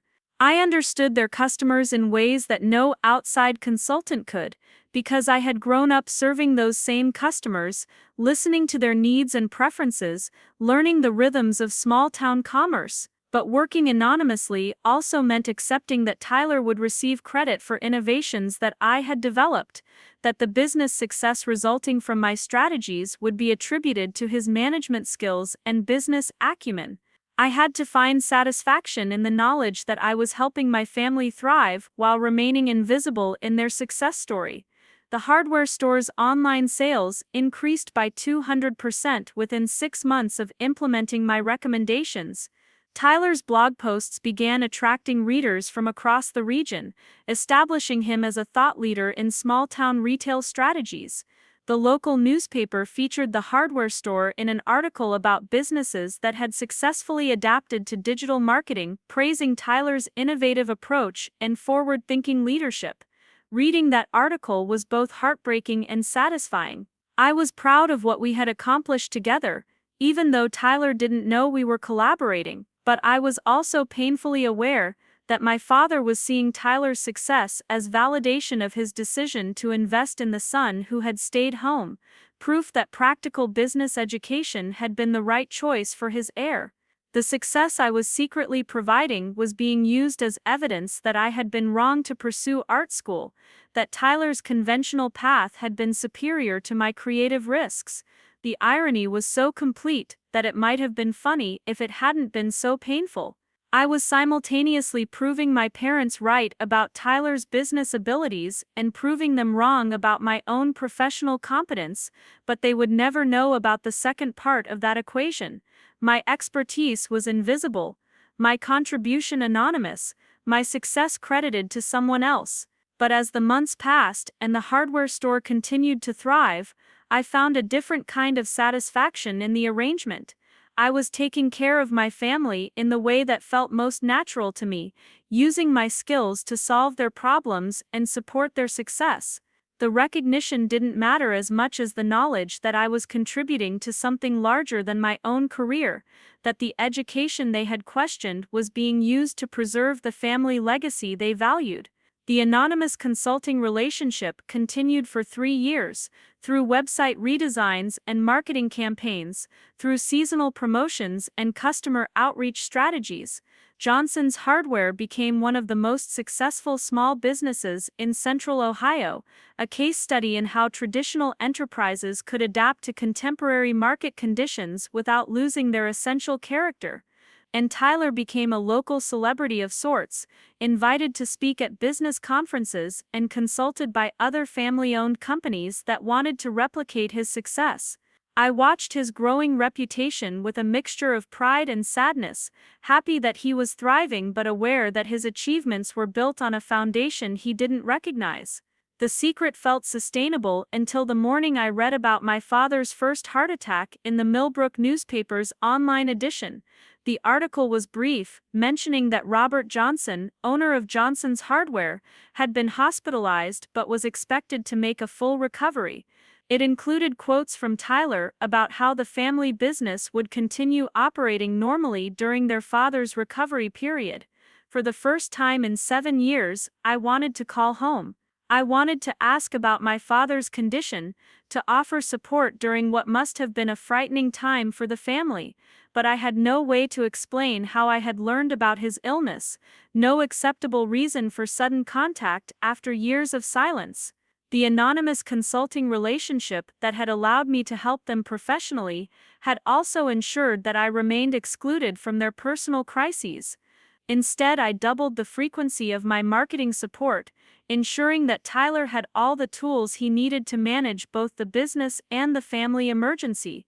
I monitored their social media accounts obsessively, looking for updates about my father's recovery, interpreting Tyler's blog posts for clues about the family's emotional state. It was a terrible way to stay connected to people I loved, gathering information like a private investigator rather than receiving it as a daughter and sister. My father recovered completely, returning to work within 6 weeks and resuming his normal role in the hardware store's daily operations. But the heart attack had been a warning, a reminder that he wouldn't be available to guide the business forever, that Tyler would eventually need to take complete responsibility for decisions that had been shared for more than a decade. In the blog post Tyler wrote about his father's recovery, he mentioned how grateful he was for the digital marketing systems that had allowed the business to operate smoothly, even when family attention was focused elsewhere. He credited the success of their online presence with providing stability during a difficult period, enabling them to maintain customer relationships and continue generating revenue without constant management oversight. Reading those words, I realized that my anonymous support had become an essential part of their business infrastructure. I wasn't just helping them anymore, I was sustaining them. The hardware store's success depended on marketing strategies that I had developed and continued to maintain. If I stopped providing that support, if I revealed my identity and forced them to confront the reality of our collaboration, the business might suffer from the disruption. I had trapped myself in a situation where my family's success required my continued invisibility, where my love for them was expressed through professional expertise they couldn't acknowledge. It was both the most generous and the most heartbreaking thing I had ever done, ensuring their prosperity while accepting that they would never know who had made it possible. The arrangement continued for another 3 years, through business expansions and marketing campaigns, through community awards and industry recognition. Johnson's Hardware became a model for small-town businesses across Ohio, and Tyler became a respected voice in retail strategy discussions. And I remained invisible, the ghost in their machine, the anonymous consultant who had helped them build something remarkable. But invisibility, I learned, was its own kind of prison.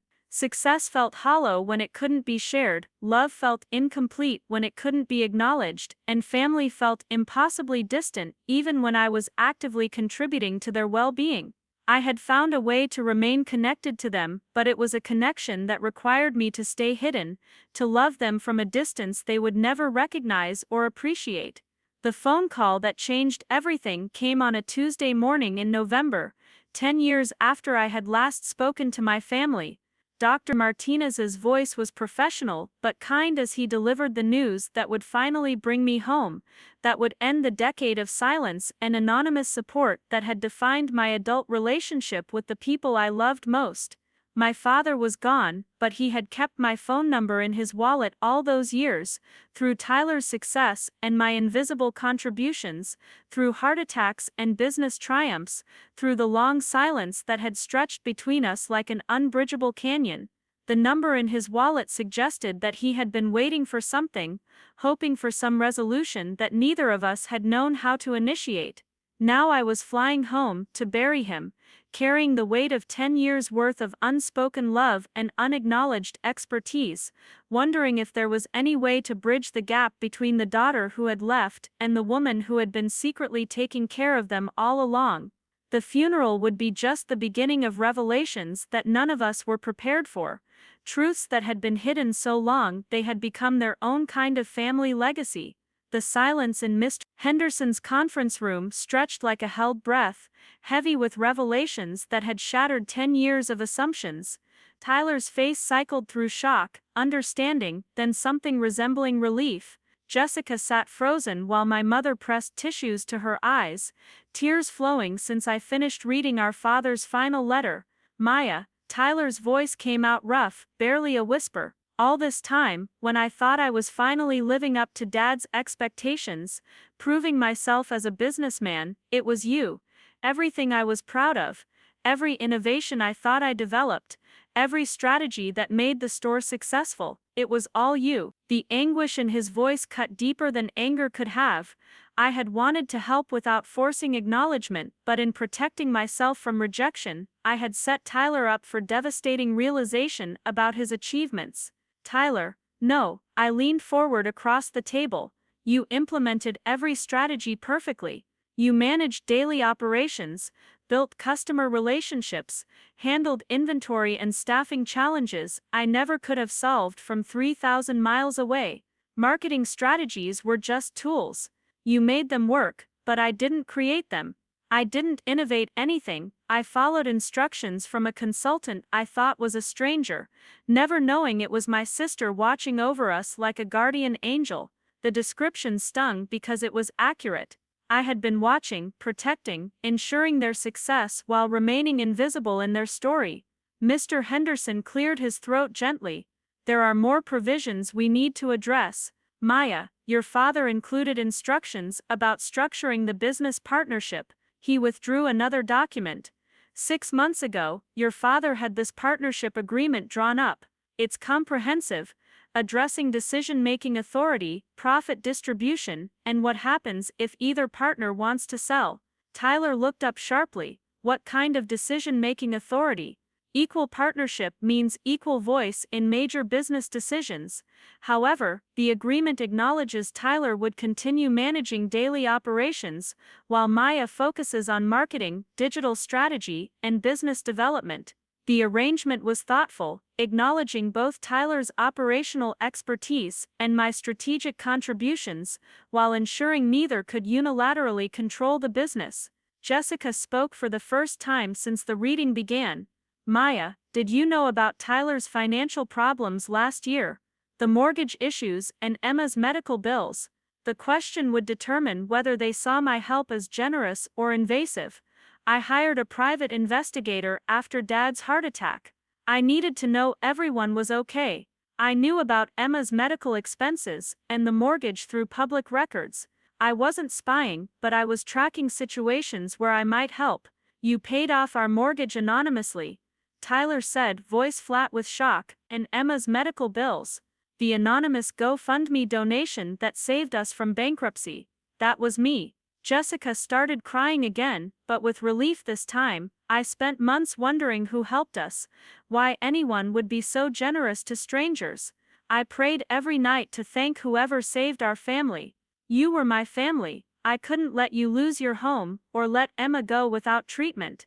But we weren't your family, my mother said, voice thick with shame. We cut you off.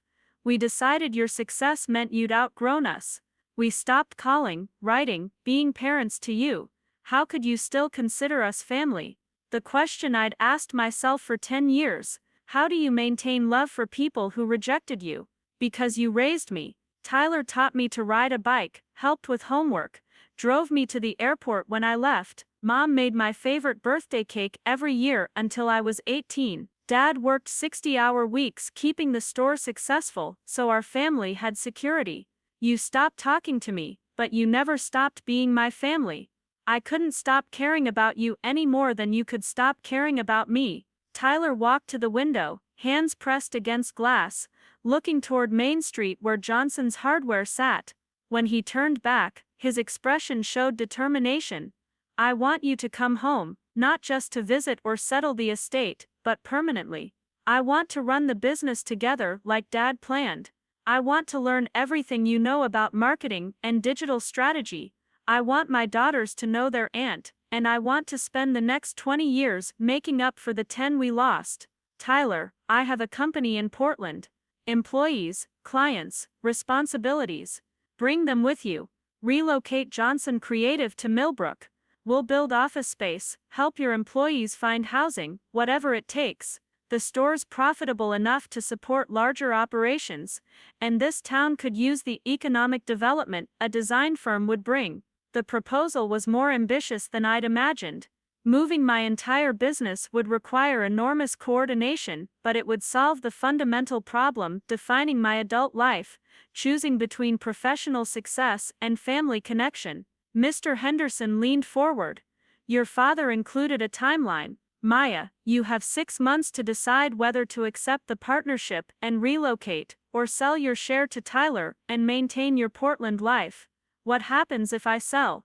Tyler becomes sole owner, and you receive approximately $600,000. However, Tyler would have rights to hire Johnson Creative as permanent marketing consultant with a 5-year contract at market rates. Clever arrangement, ensuring even if I chose not to return permanently, my expertise would continue supporting the family business. That evening, I called Emma, my business partner in Portland, to explain the situation. Her response surprised me with immediate enthusiasm. Maya, I've been waiting for you to suggest something like this for years. You've never been truly happy in Portland. Successful, respected, professionally fulfilled, but also homesick for a decade. I wasn't homesick, I was family sick. Same thing, in your work has always been motivated by desire to help traditional businesses like your family's store. Moving Johnson Creative to Ohio would put us at the center of exactly the market we serve best. We discussed practical implications. Most employees were young professionals who might welcome small-town adventure with lower costs and clearer work-life boundaries. Our client base was national anyway, so geography mattered less. Main challenges would be office space and internet infrastructure, both manageable with planning. The next morning, I met Tyler at Johnson's Hardware before opening, wanting to see the business through potential partnership lens. He led me through aisles that looked familiar yet transformed, explaining improvements and operational challenges. The inventory system needs upgrading, he said. Customer database could be more sophisticated too. Those are solvable problems. What about staffing? That's our biggest challenge. Millbrook doesn't have many people with retail experience. Johnson Creative relocating here would bring 8 new residents, all college-educated professionals. Some might want part-time retail work during their transition. You're seriously considering it, Tyler said. Moving back, merging companies, building something new together. I think I want to do it. But Tyler, I'm not the same person who left 18 years ago. I have strong opinions about business operations, high professional standards. If we're partners, we need to be real partners. I wouldn't want it any other way. Sharing responsibility with someone who understands strategy and innovation sounds like relief, not threat. We spent the morning reviewing every aspect of operations. Tyler's knowledge was comprehensive, revealing expertise I'd never appreciated. He understood small-town commerce rhythms, customer relationship importance, the balance between tradition and innovation, but he also revealed gaps perfectly complementing my strengths. He struggled with digital marketing concepts, lacked systematic competitive analysis approaches, relied on intuition rather than data for inventory decisions. There's one more thing, Tyler said. Mom's been struggling with Dad's death and guilt about how our family handled your departure. Having you back would mean everything, but she's afraid to hope because she doesn't think she deserves forgiveness. She doesn't need forgiveness. We all made the best decisions we could with available information and emotional resources. That evening, I joined family dinner at the Maple Street house. My mother had prepared pot roast, the special occasion meal from childhood. Tyler's daughters, Emma and Sophie, were curious and direct. Aunt Maya, are you really rich? 7-year-old Emma asked. Being rich isn't just about money, it's about having people you love, work you enjoy, and ability to help others. 10-year-old Sophie asked the heart-cutting question, why didn't you come home before Grandpa died? Were you mad at us? I wasn't mad, but I was hurt, and your grandparents were hurt too. Sometimes when people love each other but can't agree about important things, they stop talking because they're afraid of making hurt worse. It wasn't right, but it was our choice. But you're not hurt anymore? Emma asked. Not anymore, now I'm just happy to be here. After dinner, Tyler and I sat on the back porch. Maya, I need to tell you something about Dad that might help you understand why he kept your phone number all these years. He described finding our father crying in his truck outside the store 6 months before he died. He said the business was more successful than ever, he was proud of what we'd built, but something was missing. Someone was missing. He'd been thinking about calling you for years, but didn't know how to bridge the gap pride had created. The revelation settled like physical weight in my chest. My father had been carrying the same longing for reconnection I'd managed for a decade. Why tell me this now? Because coming home isn't just what our family needs, it's what Dad wanted, but was too proud to ask for. The partnership arrangement, will provisions, business planning in his final months, all of it was creating opportunity for reunion he'd hoped for, but couldn't initiate. I pulled out the partnership agreement and signed it with the same pen I'd used to accept Portland Art Institute 18 years earlier. I don't need 6 months to decide. I want to come home. I want to build something amazing with you. I want to be part of this family again. Tyler's smile illuminated the porch. Welcome home, Maya.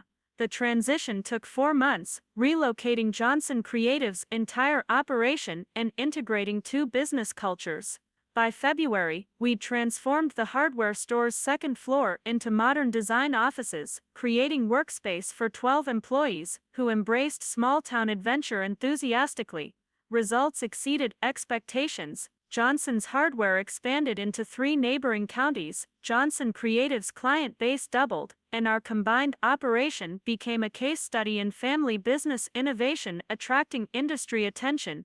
But real success was measured in Sunday dinners and homework sessions, in Tyler's daughters calling me Aunt Maya naturally, in my mother's visible happiness at having family reassembled around the kitchen table. The photograph on my father's desk remained where he'd left it, reminder of graduation day when I'd celebrated alone, not knowing he'd been proud all along. Now it sat beside a new photograph from the store's 75th anniversary, showing 3 generations of Johnsons together in front of the business that brought us back to each other. My father's final gift wasn't the inheritance, or business partnership, or revelation of his secret knowledge about my anonymous assistants. His final gift was understanding that love doesn't require agreement, family doesn't require proximity, and sometimes, the most important truths are discovered only after we think it's too late to share them. The hardware store still smells like sawdust and metal polish, still serves customers who remember when Tyler and I were children. But now it hums with modern technology, thrives with strategic marketing bringing statewide customers, and resonates with satisfaction of family members who learned that success is sweeter when shared. Up next, you've got 2 more standout stories right on your screen. If this one hit the mark, you won't want to pass these up, just click and check them out.